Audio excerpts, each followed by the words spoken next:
Hey, hey, hey! It is time for another Uncle Bob's Cigar Corner, and I'm really excited about this one because it's new and different for me. I've read and I've watched a lot of videos with cigar reviews over ages actually, and enjoyed a lot of them, but I kept thinking there was something missing, and I wanted to try a cigar review myself and add stuff that hasn't been brought up before. So I'm going to try a unique approach today on a cigar review and see what you think of it. I'd like to once again, as always, thank Miss Vicky from Thunderbird Trading Post for providing the forum for us to do all this with, and want to thank Nathan Hayes for running all my tech stuff for me, and I really want to thank Scott Duncan for putting together the slide deck. All I do is never shut up, so my job's easy. I really appreciate the support that makes this possible. So, I was thinking and smoking, which is something typical for me, and I thought, you know, when somebody reviews a cigar, they always review one vitola. And I wonder what it would be like to do a review of all the different vitolas of a particular cigar blend. I then noticed that nobody ever compares a particular cigar that they're reviewing to other cigars so that you know what you may or may not like. So the idea of doing an in-depth cigar review, which would take a long time, on every vitola for a cigar, and then comparing each one of those vitolas to what other cigars are that we may have all smoked before, that sounded like an awful long cigar review. My next thought was, let's do a snapshot of it so that you can just look at it in a glance in 30 seconds to a minute and say, oh, that's what Bob thinks of this cigar. So that's kind of what, bear with me now, that's kind of what I tried to put together today. Now, as these thoughts were developing, I got Cigar Aficionado, Cigar of the Year, back in January. And to reinforce my point, back in January, the La Opulencia in it looks like a Toro. Yeah, La Opulencia in a Toro got rated 95 points and got number 2 Cigar of the Year from Cigar Aficionado for the year 2019. Last Friday, I got this Cigar Aficionado. This is the May issue. In it is a review of, guess what? The La Opulencia, only in something called a Petite, which was a 48 by 4.5. Sounds like a little Corona. Guess what they gave it? 80 ouch 4. Same cigar, same blend, same everything. What's the difference? The size. Even the same reviewers from the same magazine took the number 2 Cigar of the Year, looked at it in a different size 3 or 4 months later, and said, this is the worst of the bunch. This is terrible. So that's all the encouragement I needed. That and the fact that our good friend Jeremy Olson, owner, blender, rep for Sinistro Cigars, has a pre-release cigar that I was able to get my mitts on. It's called the Honor Among Thieves. It's not out yet, but I was able to get it in a Corona Gordo, which is this size here, in a box press Toro, and in a pyramid that they're calling the Trompetta. And it's a shaggy head as opposed to a shaggy head. It's kind of unusual in that regard.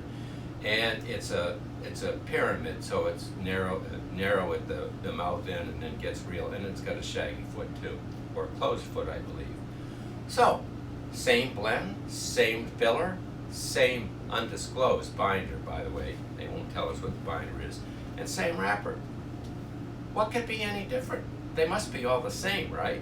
So here we go. This is the fun part. We're going to go on a journey to Uncle Bob's Cigar Review Land.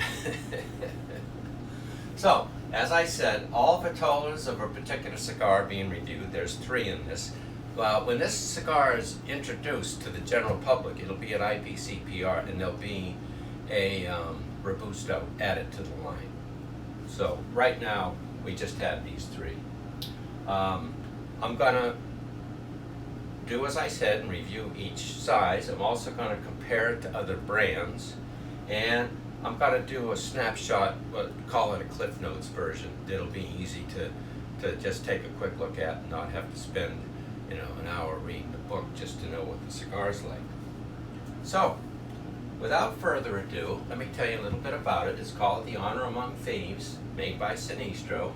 It's made in the La Aurora factory in the Dominican Republic. The wrapper is a Brazilian Cubra Maduro. So a lot like the wrapper that they're using in that new Esteli cigar, the True Estate Esteli, Brazil. I love that wrapper. It's really rich and dark and kind of juicy. So it's similar to that. The filler, and this is the scary part. Before this cigar is done, if you have to wipe what's left of Uncle Bob up off the floor, I appreciate the help. But this thing is filled with Nicaraguan Ligero, Piloto, which is a Cuban Piloto, Ligero, and all these Ligeros are far up on the primings and nicotine laden and very rich but very flavorful. A Corojo Ligero, a Dominican Republic Ligero, and just for good measure, throw in the strongest filler leaf that I've ever seen, Pennsylvania, which is just ridiculously strong. Using too much of it can really ruin a cigar. So we have a number of Ligeros in this cigar, and it's a strong cigar. I wouldn't suggest ever smoking it before dinner. I wouldn't suggest smoking it if you don't smoke regularly. It's just going to be too strong for you. It kind of scared me. But let's go ahead and move into this and see where it takes us. I'm going to go ahead and light my my Honor Among Thieves right now.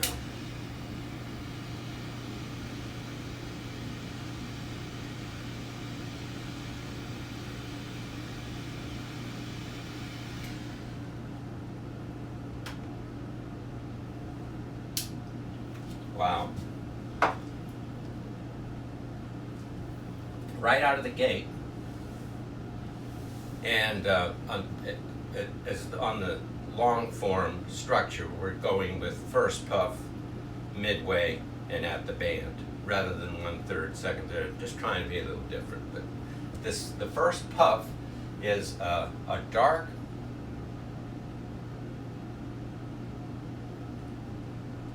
chocolate, but no sweetness.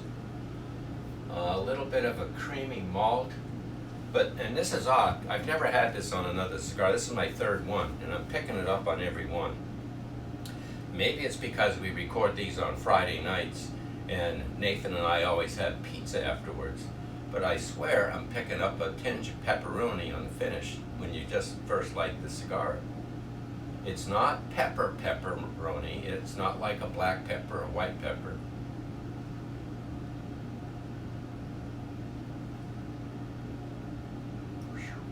Yeah. So if you took some dark, unsweetened chocolate and sprinkled it all over a pepperoni pizza, and you lit it up and tried to suck on it, you might end up with this. I've got to tell you, this is a strong cigar, and I can already feel the strength of it. Taste-wise, it's nicotine-wise, it takes some time to feel that effect, but taste-wise, this is not a subtle cigar.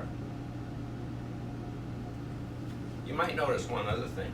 With all these Ligero leaves in it, I don't know how they manage to keep it lit all the time, but the ash is really white, and once I got it properly lit, it seems to be going okay. And the draw, for me, is a little bit on the tight side. I like a looser draw than this. It seems to be well packed and very hard and heavy for its size, but you can expect about a medium draw on it. very strong flavors. So, as we get down into it, I'm going to get ahead of myself because this is my third stick. I've done a couple more in building the review up.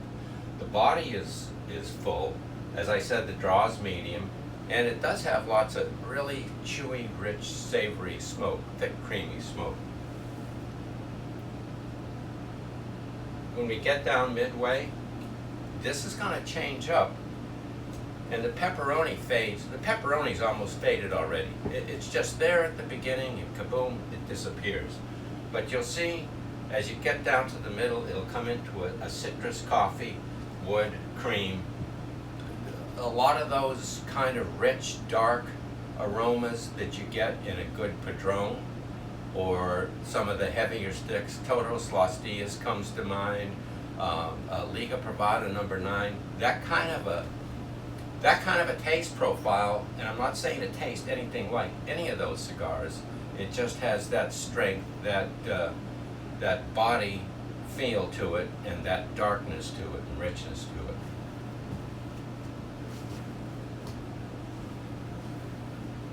The hardest part, and this word's been driving me nuts, if anyone can help make it simple, but the toughest part of the review that I've found myself going through is the word complexity. It's such a complex question. There, had to go. You see what I did there? So, complexity is a subtle thing. Complexity is something that maybe 80% of cigar smokers couldn't care less about. They just want a good cigar. In this case, it's not just that there's a lot of different flavors that pop in and out. What really happens here is that the flavors seem to kind of marry each other or play against each other, or for lack of a better word, there's a ballet of flavors going on where everything's coordinated and in sync. It's kind of a soft, touchy way of describing it, but that's what the complexity seems to do when it's there. I've had cigars where, oh, there's wood, oh, there's cedar, oh, there's chocolate, but they come and they go, and they're not complex, they don't blend well, and that's not a complex cigar. This is a very complex cigar. The flavors come and go and play with each other and do it in such a way that it adds to the cigar enjoyment. Now, even though I'm still smoking the Corona Gorda, I'm going to shift to the Toro, which is the box pressed Toro, the bigger cigar. So, on the first puff of the Toro, I got a really heavy chocolate, more chocolatey than this one. And an earthy, you know, that barnyard earthy taste you get when you start out. Midway, I got kind of a raisins and a roasted nuts flavor. And once again, I was surprised that it burned so well. But as I finished up the Toro in the last third, I didn't have the complexity. I didn't have the strength. When I finished the Corona Gorda, it kicked my butt.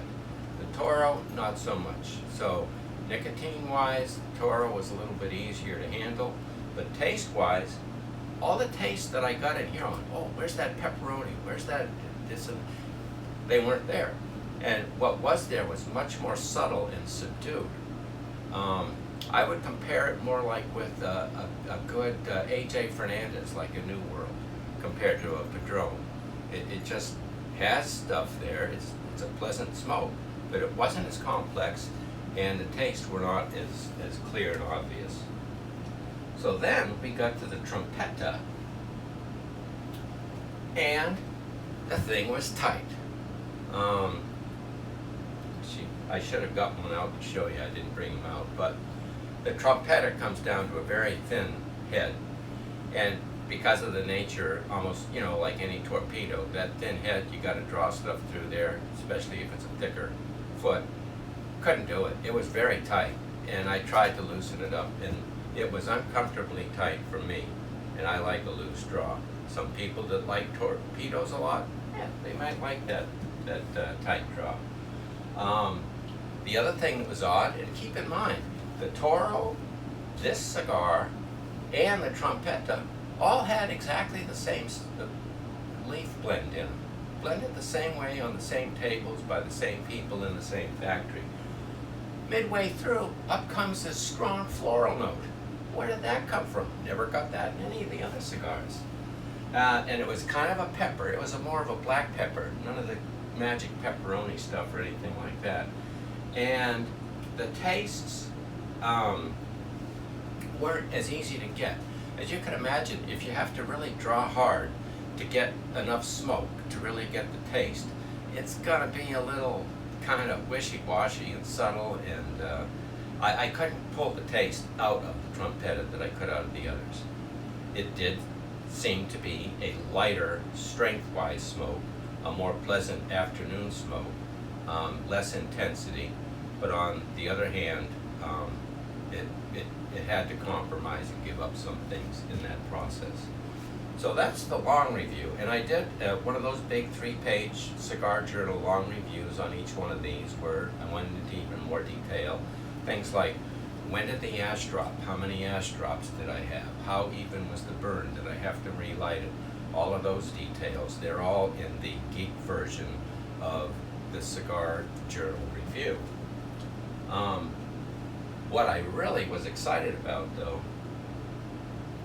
was the shortcut. This, what we've got on the screen, is a screen version of a little Excel spreadsheet that we'll do a camera shot of later, right? But we'll do that at the end. So, in conclusion, just a nice, easy thing. I compared the draw of the Corona Gorda, the Toro, and the Trumpetta, got the size and everything, got the taste and the different tastes of it, got the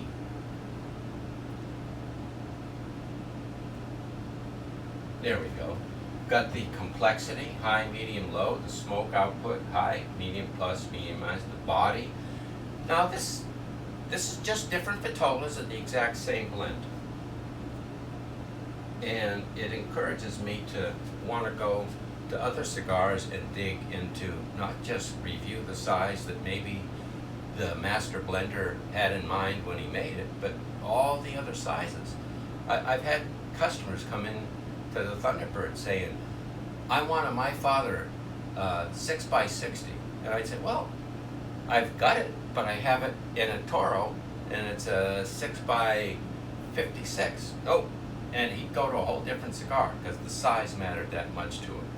So when you look at a particular size and you hear a good review, these are kind of things you got to balance when you make those decisions. The construction quality was, the Trumpetta was more of a rugged, shaggy head. It was so I put a medium on that. The strength was tremendously different.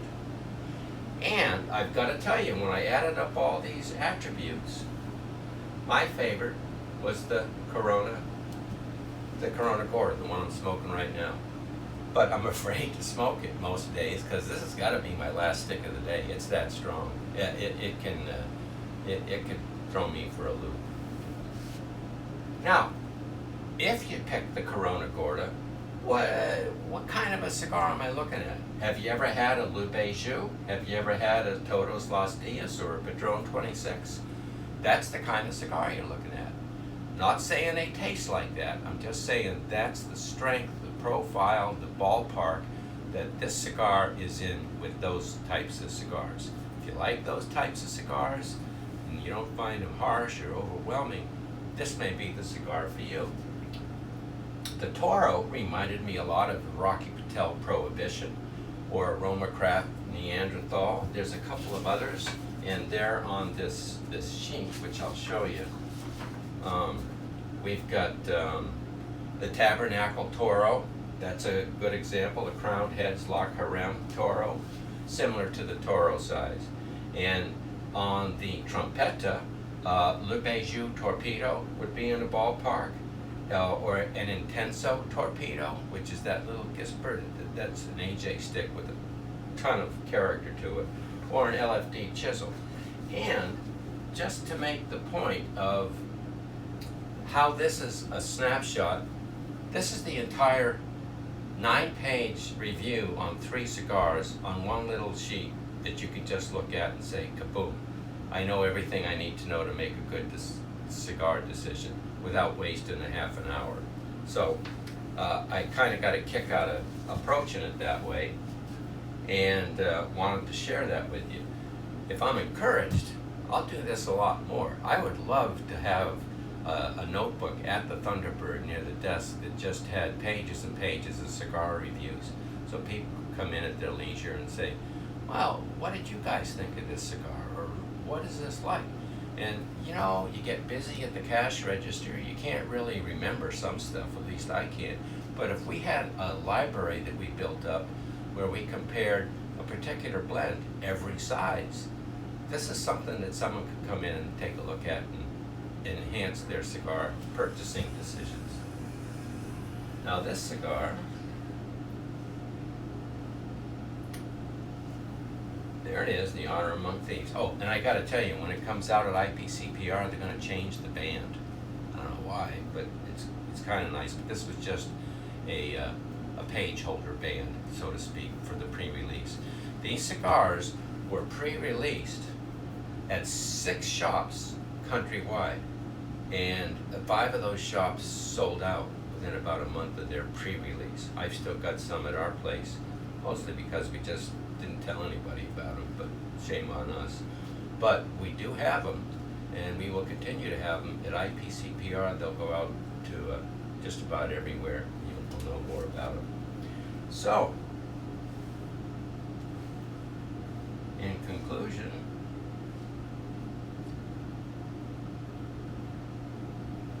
thank you. That's our slide creator. So you know what kind of nuts I'm dealing with. But, and thank you, Scott. Great job. So how should I? Oh yeah, please, if you would, subscribe to Uncle Bob's Cigar Corner on Nathan Hayes' YouTube page, and I think it's NX1 Hayes. But just pull up Uncle Bob's Cigar Corner. You'll see me. Subscribe, like it. The more subscriptions I get, the more you're encouraging me to keep up this insanity. And we're gonna just put this on camera, and you can see a close-up of it. You could pause it or whatever, and just look at it to your heart's content. So that's it for today, and we are done.